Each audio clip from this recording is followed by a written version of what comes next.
Morning I realized my marriage was a lie. I was standing in the break room of Hartley and Webb Legal Associates, staring at my phone with a cup of coffee going cold in my hand. It wasn't a dramatic moment. No music swelling in the background. No slow-motion realization. Just me in a gray blazer I'd worn 3 times that week because I hadn't had time to do laundry, watching a bank notification blink on my screen. A withdrawal. $1,400 from our joint account. I set the coffee down and did the math in my head. That was the 3rd withdrawal in 6 days. I told myself there was an explanation. There's always an explanation when you love someone. My name is Fiona. I'm a paralegal, have been for 6 years, working toward my law degree part-time at night.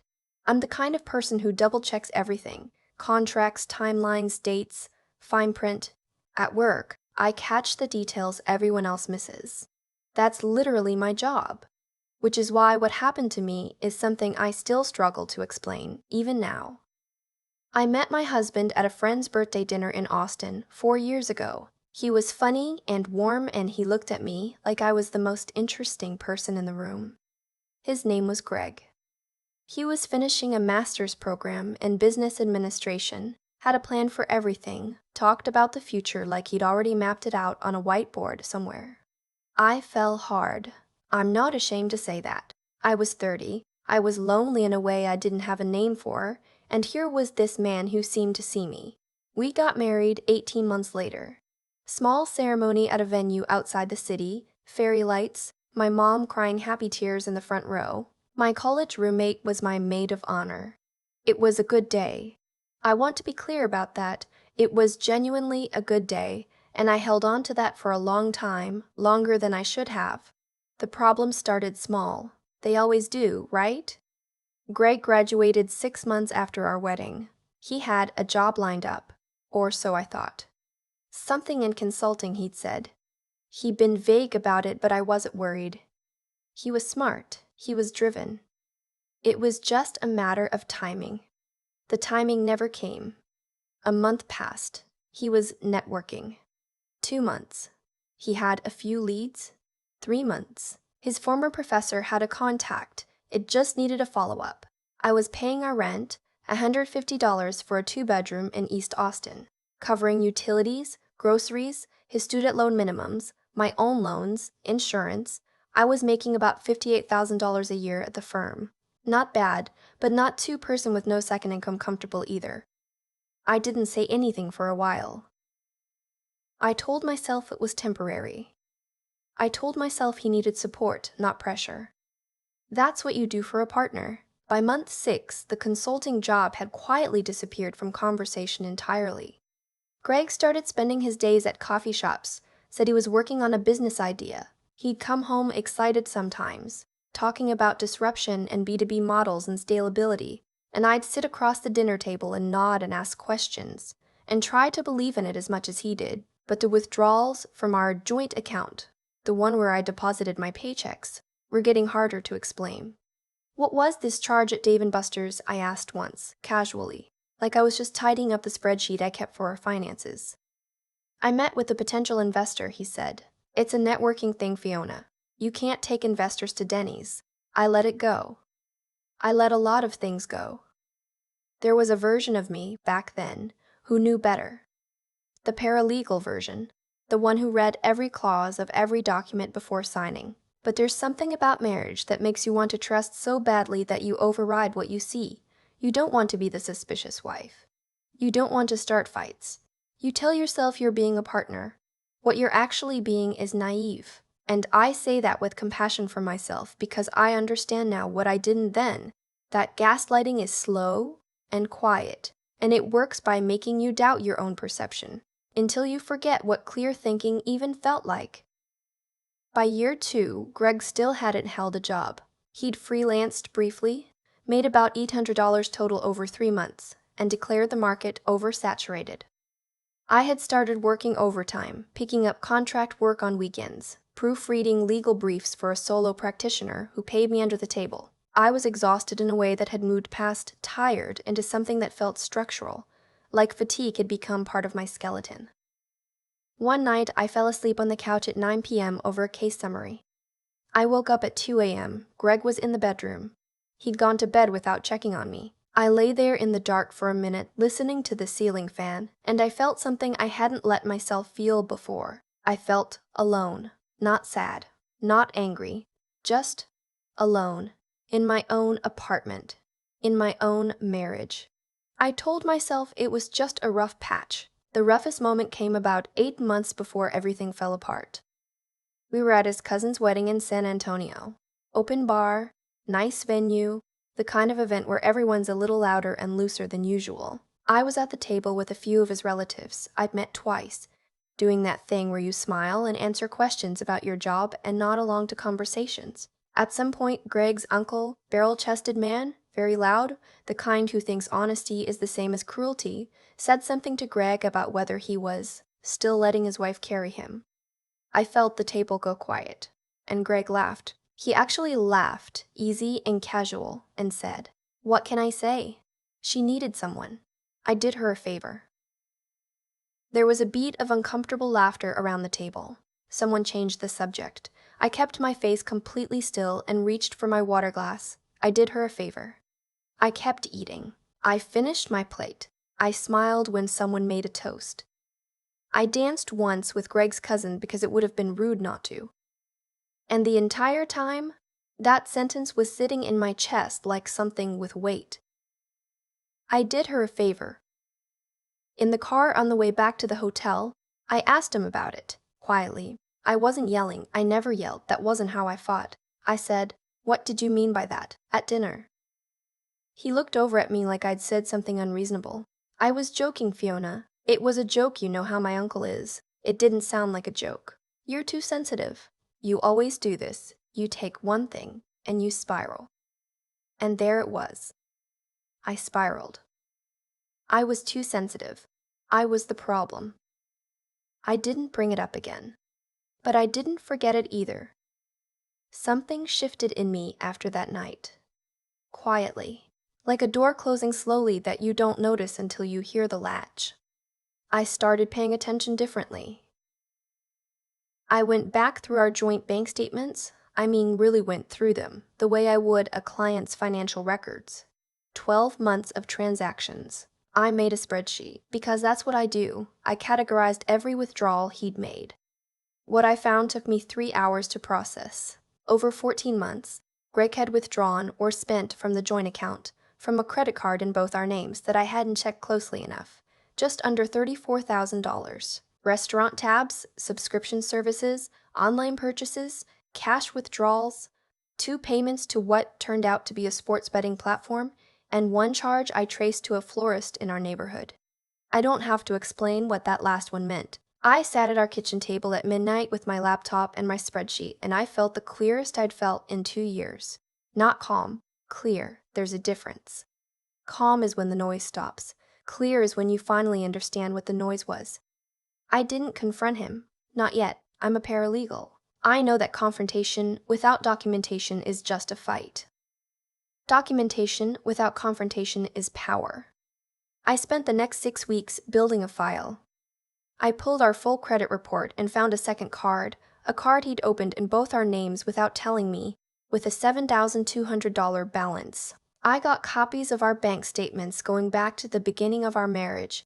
I contacted our credit union quietly and asked them to walk me through the process of separating joint accounts, just as a hypothetical, just to understand the steps. I also called a friend from law school. She practices family law in Houston now, and I asked her, casually, over coffee on a Saturday, what the general process looks like for asset division in a Texas divorce when one spouse had been the primary earner throughout the marriage. She gave me a lot of information. I took notes.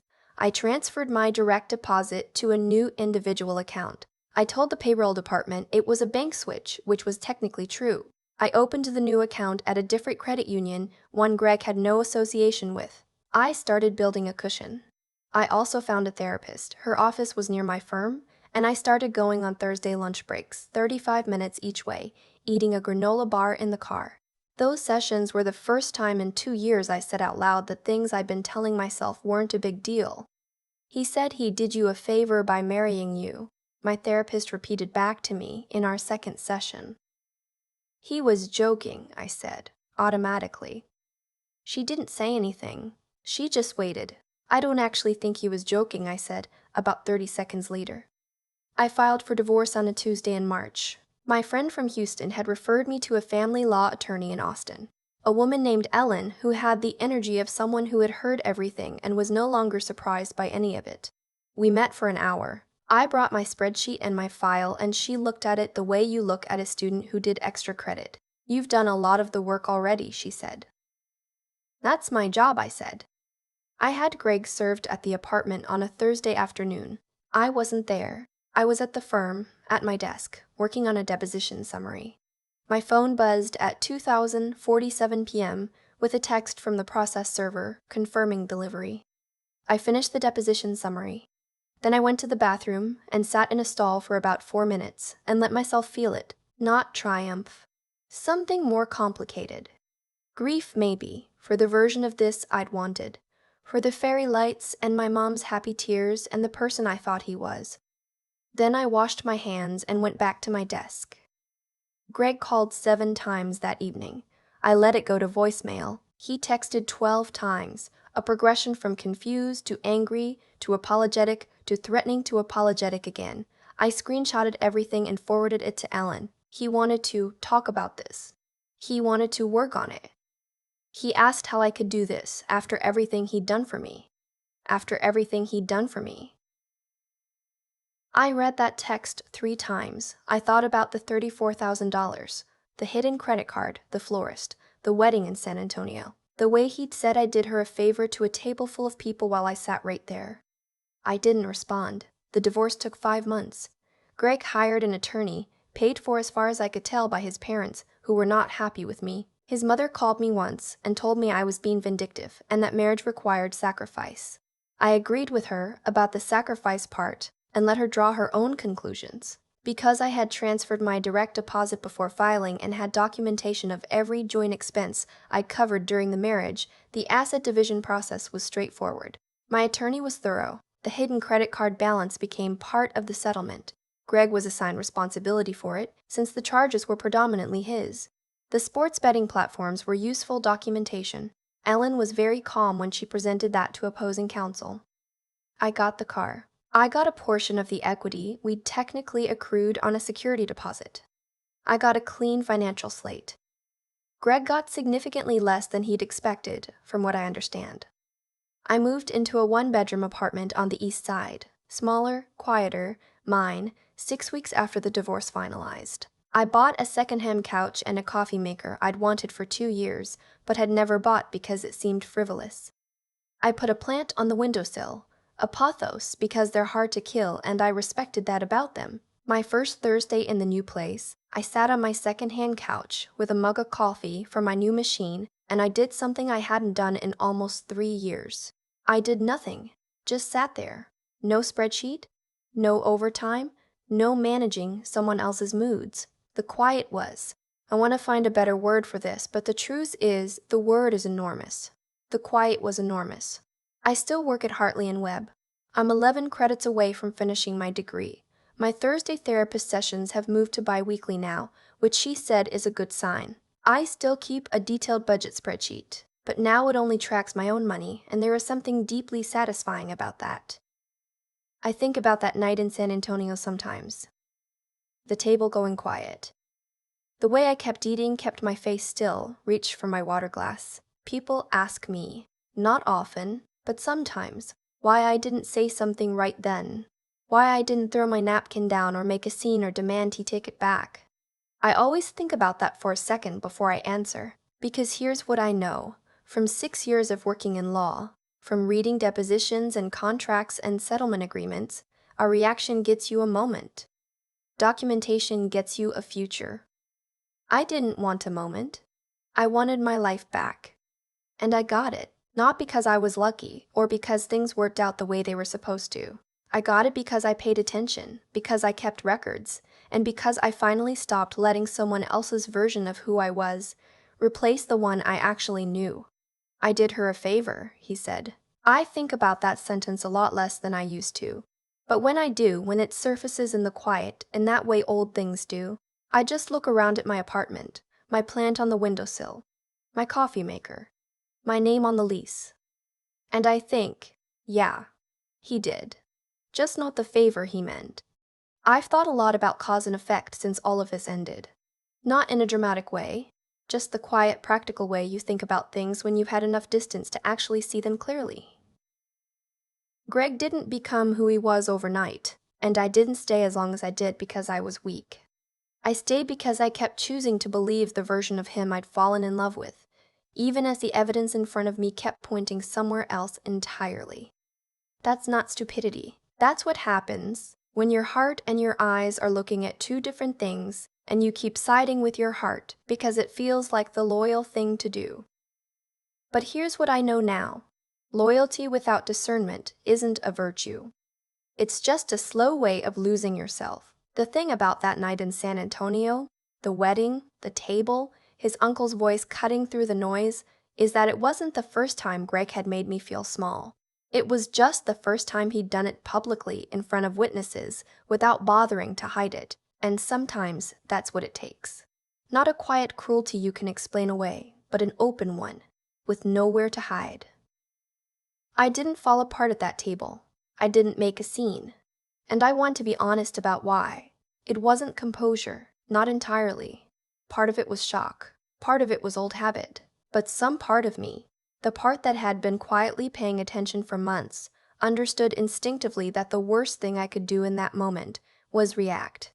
Because reacting would have given him something to manage, and I was done being managed. What I did instead was think. I thought clearly for the first time in 2 years. I thought, I have a spreadsheet at home. I know how to read a bank statement. I know exactly what documentation looks like and what it can do. That's the thing about integrity. Real integrity, the kind that holds up under pressure.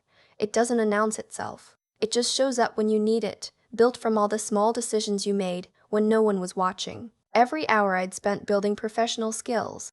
Every detail I'd learned to notice. Every time I'd done the right thing even when the easier thing was available. All of it was sitting there, waiting to be useful. And the resolution, when it came, wasn't luck. It was the natural result of who I had quietly been the whole time, even when I'd forgotten it. Greg made choices. Long, consistent choices. He chose not to work. He chose to take. He chose to say what he said at that table, and each of those choices built something, not just dead, not just resentment, but an outcome. A predictable one, because that's how it works. You don't get to plant contempt in someone's chest for 2 years and then be surprised when they stop protecting you from the consequences of your own decisions. I'm not angry at him anymore. I was for a while, and I think that was fair and necessary. But anger isn't a place to live. What I carried out of that marriage instead was something more useful, a clearer sense of what I'm worth, what I'll accept, and what I'm capable of when I finally stop doubting myself. Fiona, the Fiona who sat at that wedding table and kept her face still and reached for her water glass. She already knew what she was going to do. She just needed a few more weeks to build the file. I'm glad she did.